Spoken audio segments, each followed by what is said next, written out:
Governor साहब, फवाद चौधरी साहब ने कुछ दिन पहले एक अमरीकी टेलीविज़न को इंटरव्यू हेल वड़ाई साहब को, आपने वो देखा होगा, उन्होंने कहा कि 5-6 महीने का वक्त दिया है प्राइम मिनिस्टर पाकिस्तान इमरान खान ने, और उसी इंटरव्यू के दौरान उन्होंने असद उमर साहब, शाह महमूद कुरैशी और जहांगीर तरीन साहब के दरमियान लड़ाई का जो एक मामला था उसको पेश किया था।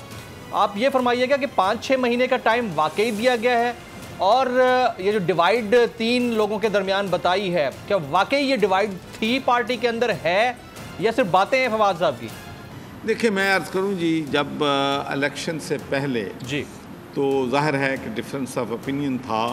अपना जो है पूरी दुनिया में जो पार्टियां हैं उसमें मुख्तलिफ सोच रखने वाले लोग जो हैं होते हैं। इसी तरीके से नून में भी हैं, पीपल्स पार्टी में भी हैं, तहरीक इंसाफ में भी हैं, और जब मैं लेबर पार्टी में था यूके में तो यहाँ तो 2-3 ग्रुप्स की बात की है, वहाँ इससे भी ज़्यादा ग्रुपिंग होते हैं। लेकिन मेरा एक बात मैं ये कहना चाहता हूँ कि हुकूमत में आने के बाद जी हमने ये फ़ैसला किया था कि हम सब ने अब मिल के अपने इख्तलाफात को भुला के मुल्क की बेहतरी के लिए, मुल्क में रूल ऑफ लॉ लाने के लिए, मुल्क में खुशहाली लाने के लिए, मुल्क से बेरोज़गारी को ख़त्म करने के लिए, और जो वादे हमने कौम से किए हैं, नया पाकिस्तान और एक पाकिस्तान, वो वादे हमने पूरे किए हैं। तो मेरा नहीं ख्याल कि जिस नौइयत की मीडिया में खबरें चलती हैं कि इतने बुरे हालात पार्टी के अंदर थे, खबरें नहीं चलती मेरे ख्याल गवर्नर साहब, खबरें नहीं चलती, खबरें बाद में चलती हैं जब कोई वफाकी वजीर और उनका ताल्लुक साइंस एंड टेक्नोलॉजी की मिनिस्ट्री से है, वो अगर एक इंटरनेशनल टेलीविजन को इंटरव्यू देते हैं और कहते हैं कि 6 महीने का वक्त दिया गया है, तो खबर तो उन्होंने खुद दी ना। तो इसके ऊपर मैं आपका पॉइंट चाह रहा था और देना चाहिए आपको। मैं तो ये बात कहना चाहता हूँ कि कम से कम मेरे इल्म में नहीं है कि 6 महीने का हमें नोटिस दिया है। मेरे ख्याल में अवाम ने हमें 5 साल का मैंडेट दिया है और हम 5 साल अपने पूरे करेंगे, उसके बाद अवाम के पास जाएंगे। इंशाअल्लाह अगर हमने डिलीवर किया तो अवाम हमें यकीनी तौर पर दूसरा मौका भी देंगे। अगर हम डिलीवर ना कर सके तो वो हमें घर भेज देंगे। और यही जमहूरियत का हुस्न है, यही तरीका है कि अकाउंटेबिलिटी जो करनी है वो हमारी जो नोटिस है वो अवाम ने देना है, हमें अवाम ने फ़ैसला करना है, और किसी जगह से ये फ़ैसला नहीं होना कि हमने 6 महीने मिले हैं या 3 महीने मिले। तो पार्टी के अंदर जो डिवाइड की बात उन्होंने की, वो आप समझते हैं कि ऐसी कोई बात नहीं थी जहांगीर तरीन साहब, असद उमर साहब और शाह महमूद कुरैशी साहब के दरमियान? नहीं, कोई,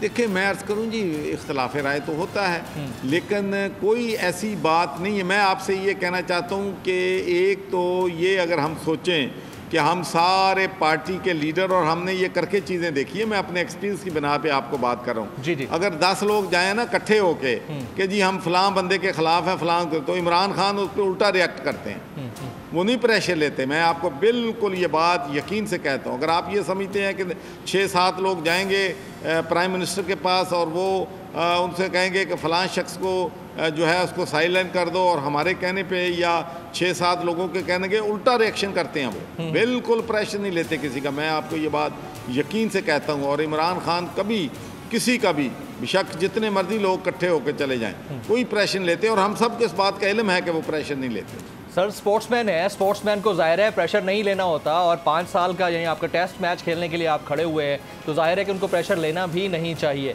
अब मुझे ज़रा थोड़ा सा लाइटर नोट पे ये फरमा दिएगा, चांद की तारीख आप रुयत हिलाल कमेटी की मानते हैं या फवाद चौधरी साहब की पहले बताई हुई? जी, मैं तो जो है साइंस जो है उसको भी मानता हूँ और उलमाए कराम का भी एहतराम करता हूँ। देखें, अब जब हम टाइमिंग करते हैं, दूसरी चीज़ें करते हैं, तो साइंस की बुनियाद पे करते हैं। तो मैं समझता हूँ कि साइंस और उलमाए कराम जो हैं इनको इकट्ठे मिलके चलना है। ये साइंस और उलमाए अलहदा नहीं है, उलमाए कराम भी साइंस को मानते हैं और हम उलमाए कराम को भी अच्छा, -1 के हवाले से सर, पीपल्स पार्टी कहती है कि हम -1 नहीं चाहते, पाकिस्तान मुस्लिम लीग नवाज कहती है कि -1 जमहूरी इक़्तिदार के खिलाफ है, हम भी -1 नहीं चाहते। लेकिन फ्लोर ऑफ द हाउस पे खुद प्राइम मिनिस्टर ऑफ पाकिस्तान -1 की बात कर जाते हैं। ये बात उस वक्त कोई बंदा करता है जब उतने प्रेशर में हो कि -1 की किसी ने बात की हो, जब मुल्क की 2 बड़ी अपोजिशन जमातें -1 की बात नहीं करती और प्राइम मिनिस्टर अपने मुंह से कह देते हैं, तो प्रेशर किस तरह का प्रेशर है सर फिर? और अगर प्रेशर नहीं है तो ये बात करने की जरूरत क्या थी?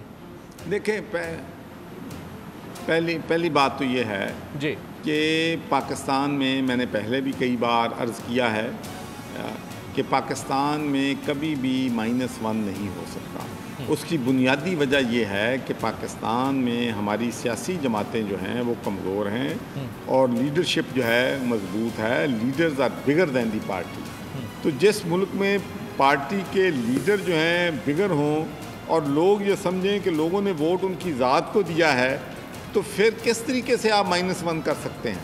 आप जरदारी को -1 नहीं कर सके, जरदारी साहब को, आप नवाज शरीफ को -1 नहीं कर सके, तो इमरान खान को आप कैसे -1 कर लेंगे? और मैं समझता हूँ कि ये मैच्योर जो है वो व्यूज़ है पीपल्स पार्टी का भी, नून का, कि वो -1 नहीं चाहते। और मेरा अपना जहाँ तक इन्फॉर्मेशन है कि ये जो तब्दीली की आप बातें कर रहे हैं वो जो हैं उनमें भी, वहाँ पर नून में भी और पीपल्स पार्टी में भी इख्तलाफात हैं, क्योंकि बहुत से लोगों की सोच यह है कि पाकिस्तान तहरीक इंसाफ को अपने 5 साल पूरे करने चाहिए, हमें हाउस में तब्दीली जो है लाने की अटैम्प्ट नहीं करनी चाहिए। तो इसलिए मैं कहता हूँ कि ये अपोजिशन पार्टीज़ जो हैं कभी भी एक नुक्ते पे इकट्ठी जो हैं वो नहीं हो सकती। एक आखिरी सवाल साहब, बुज़दार साहब की रिप्लेसमेंट इन दोनों शख्सियात में अगर हो सकती है तो कौन बेहतर हो सकती है? चौधरी परवेज़ इलाही साहब, हाशिम जमा बख्त? देखें, अभी चूँकि वैकेंसी खाली नहीं है तो मैं चीज़ों को मफरूज़ों पे नहीं बिलीव करता। मेरे ख्याल में अभी जब वैकेंसी खाली होगी तो फिर आप सवाल पूछेंगे तो मैं जवाब दूँगा। बेस्ट गवर्नेंस किसकी हो सकती है एक्सपेक्टेडली? वैसे तो बुज़दार साहब की आप तारीफ़ें बड़ी कर रहे हैं, अल्लाह करे वो इसी तरह से काबिल तारीफ़ रहे। देखें मैंने अर्ज़ ये किया है कि अभी वैकेंसी नहीं है।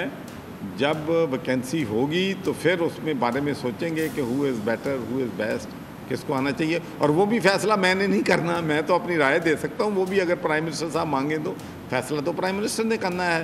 अब भी प्राइम मिनिस्टर का फ़ैसला है कि उस्मान बुज़दार जो हैं वो वज़ीर आला रहेंगे। अगर कभी उन्होंने फ़ैसला अपना तब्दील किया तो वो भी उन्होंने करना है। एक आखिरी सवाल सर, कोविड-19 इसके ऊपर माशाल्लाह बहुत अच्छे तरीके से काबू पाने की कोशिश की गई। गवर्नमेंट के इक़दामात, इस्लाहात बड़ी ज़बरदस्त थी, काबिल तारीफ़ हैं। जितना इसकी तारीफ़ की जाए कम है। पाकिस्तान उस क्राइसिस से निपटने के लिए शायद मुश्किल में आ जाता है, लेकिन पाकिस्तान ने बड़ा वाइजली स्टेप अप किया। आप पब्लिक को कोई मैसेज देना चाहेंगे फाइनली सर इसके ऊपर कि किस तरह एहतियात करें? जी, पहले तो मैं ये कहना चाहता हूँ कि ये यकीनी तौर पर हुकूमत की भी, फेडरल गवर्नमेंट की भी, तमाम सूबों की हुकूमतों की भी, और ख़ास कर मैं ये कहूँगा कि हमारे डॉक्टर्स, हमारे नर्सेज, हमारा पैरामेडिकल स्टाफ, तिबी अमला जिस जुर्रत के साथ, जिस बहादरी के साथ अपनी जान को ख़तरे में डालकर उन्होंने लोगों का इलाज किया है, जिस तरीके से उन्होंने फ्रंट लाइन पे ये लड़ाई लड़ी है, 22 करोड़ आवाम जो हैं उन पर फ़ख्र करते हैं। उसके बाद हमारी एडमिनिस्ट्रेशन जो हैं उन्होंने भी बहुत मेहनत की है, उलमाए करदाम ने अपना किरदार अदा किया है। तो हम सब ने मिल के रेजिलियंस शो की है। और अब मेरी लोगों से यही अपील होगी कि खुदा के लिए SOPs जो हैं, चाहे वो मवाशी मंडियाँ हैं, चाहे ईद उल अज़हा है, चाहे मुहर्रम अल हराम है, अगर हमने इसको तदब्बर के साथ, हिकमत अमली के साथ और मुख्तात एहतियाती तदाबीर इख्तियार की तो फिर इंशाअल्लाह हम कोविड-19 से निजात भी हासिल कर लेंगे और मुल्क को दोबारा फिर कोशिश करेंगे, मेहनत करेंगे सब मिलके कि हम उस मुल्क को अपने पाँव पे खड़ा करें, मईशत को बेहतर करें। जो लोग बेरोज़गार हुए हैं, जिन लोगों के बिज़नेस नुकसान हुए हैं, ताकि वो बिज़नेस जो हैं अपने दोबारा अपना काम जो है वो शुरू कर सकें। सब्सक्राइब करें और बेल दबाएं ताकि कोई खबर रह न जाए।